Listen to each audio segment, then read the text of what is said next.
go Tennessee. What was the final? Where is it? 27-3. It's a lot of 28-3s yesterday. Tennessee Titans 27, Cincinnati Bengals 3. Titans move to 2-2. Bengals fall to 1-3.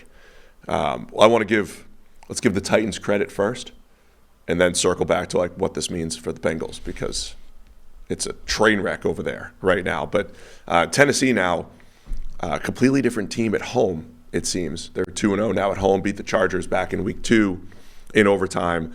Ryan Tannehill plays another one of those smooth, efficient games. He was 20 for 24 in that first game at home. He's 18 for 25 for 240. Couple big plays in there. Also a just missed big play on the double pass to Nuke Hopkins. Mm-hmm. We saw that play at training camp, Sam. That's why they have us quiet at training camp.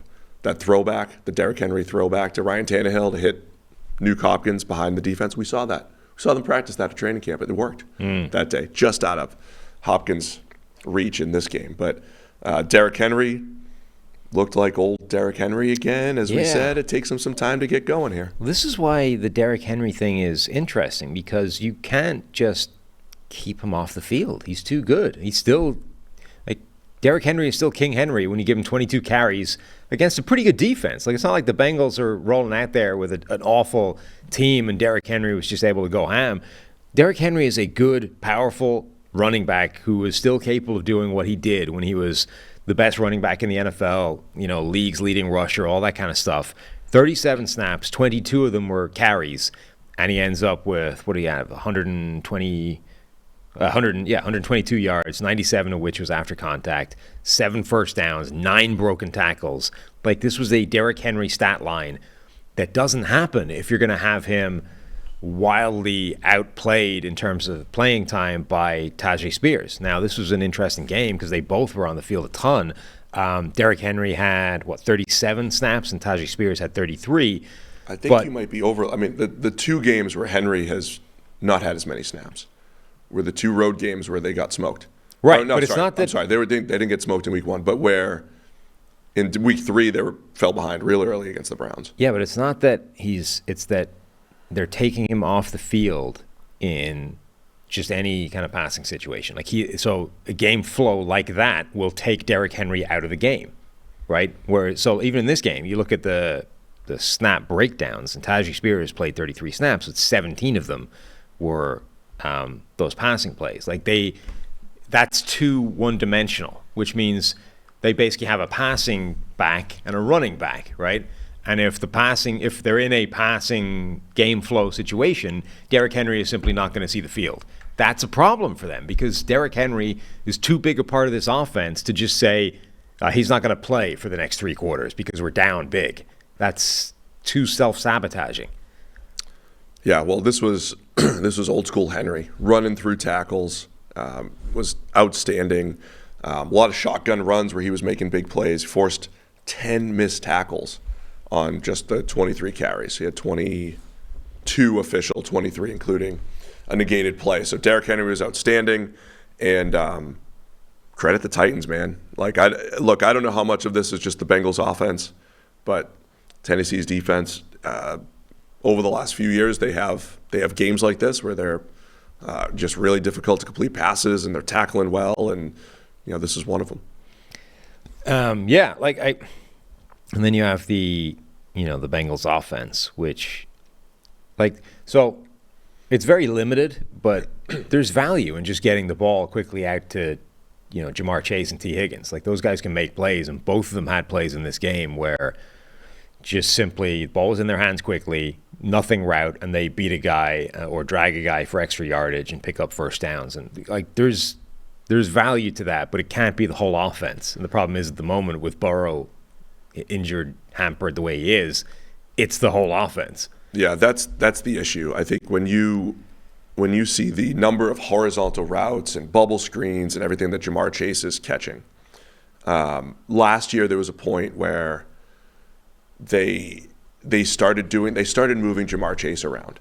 I made the point last year, it felt like the old Randy ratio, where there was a few games where teams took Jamar Chase away and they adjusted by saying, okay, we're going to put him in the slot. We're going to put him on the inside of trips in the slot. we're going to move him around, and you can't double him anymore. And we're going to run a few easy stick routes, and we're going to get Jamar Chase involved. And that felt like a good adjustment last year, right? So just as a stat, Jamar Chase's average depth of target as a rookie was 13, which is really far down the field, of course. Last year it fell to about 10-something, right? Because they had those games where they were just feeding him short stuff, but they still threw the ball down the field. This year it's in the 7s, average depth of target for Jamar Chase. So this year, there's no downfield Jamar Chase, and I get it. Like, they got to get the ball out of Burrow's hands. He's got the calf. I don't know how well he can throw the ball down the field. I don't know how much that's affecting everything.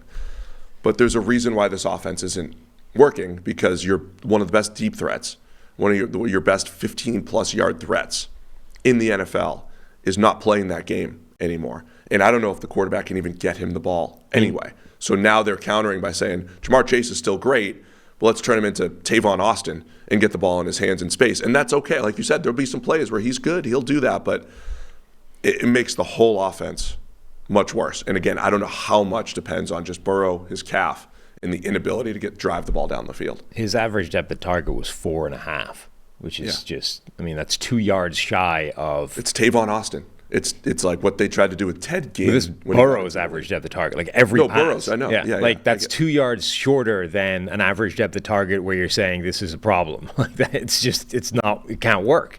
I mean, if look, I keep making the injury excuse because it has to be real. Well, it is real. Because we don't, like, if he was a rookie, if Joe Burrow was a rookie, we'd be like, hey, should we be concerned about Joe Burrow? Right. He doesn't like to throw the ball down the field. But we have 2+ years of evidence that Joe Burrow is awesome at football. But right now, he's at an historic low, 4.8 yards per attempt through 4 weeks of football.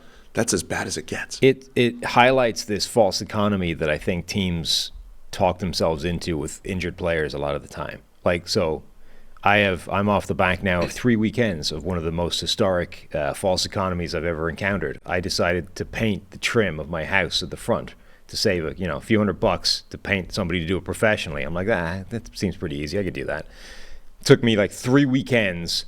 I don't know how much I spent on paint and various other sort of crap to do it, in addition to like 3 solid Saturdays painting this idiot-shaped trellis thing at the front of my house. I'm like, this was not even close to being worth it. Like, the however many $100 it would have cost to have a painter do this and save myself the time, effort, and money, way better deal than doing it myself in 3 straight days. The NFL teams, when it comes to injured quarterbacks, are like, well, the debate is essentially what percentage of this guy is still better than my backup, right? Now, Cincinnati's backup is Jake Browning. So I would say you can go pretty low in terms of percentage of Joe Burrow before you get Jake Browning being the better option. But when this is the current version of Joe Burrow, it's probably the same, right? Like, Jake Browning would be a 4.8 yards per attempt guy. I mean, but this is like, and we'll get to this later. The Saints did this with Derek Carr and Jameis, right? Derek Carr, injured shoulder, he's close.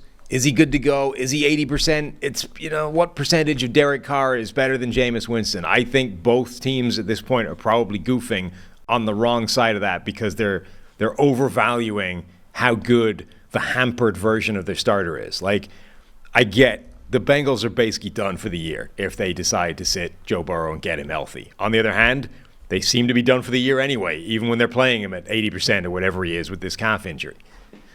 Yeah.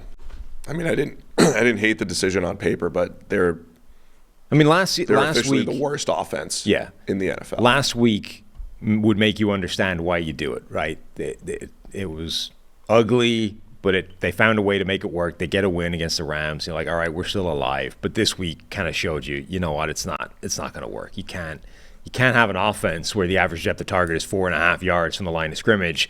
NFL defenses are too good at understanding how to stop that happening. And if you can't take advantage of that adjustment, like, they're going to squat on everything. And if you can't hit them over the top, you can't win. That's in addition to T. Higgins banged up in this game. Broken rib, right? Yeah. And look, even if you were going to, we're just talking Jamar Chase deployment here, but even if you're going to do that with Chase, can you just chuck some jump balls up to T. Higgins a little bit more often, right? You have to be able to back them off. Even if that's going to be your sort of default position, 4.5 yards from the line of scrimmage, there has to be something in there that will scare them back. Otherwise, they will take all that away and you go nowhere. Did you see the Derrick Henry passed for a touchdown? Yeah, that was nice. Which is not the first time in his career he's done that. It's been a thing before. They had, was it Jeffrey Simmons they had come in? Yeah. And Bengals used a timeout because they had Simmons at fullback. Yes. They motioned him out. So this is the thing, right? They showed them the play, right? Yeah. They lined up, weird formation. Derrick Henry's taking the direct snap. Tannehill's gone split out wide. Jeffrey Simmons is in the lineup. And the Bengals call a timeout. Let's talk about this. Let's figure out what we're going to do. And they'd one of those timeouts that was very late in the play, so they'd sort of shown let's break out the formation, let's put the people in, let's shift, sort of show them what it's going to look like. Quick, timeout, let's talk about it. And then they ran it. It was like this, there was no point in the timeout. Like, what did you talk about? They showed you this, and then you still busted and let them have a wide open player in the back of the end zone anyway. It was exactly the kind of coverage breakdown that would happen if you don't call the timeout because, this is new. We've never seen it before. They call a timeout. They talk through it. They, plan out the various permutations that could happen off this play and then still busted completely and let them bizarre breakdown on defense.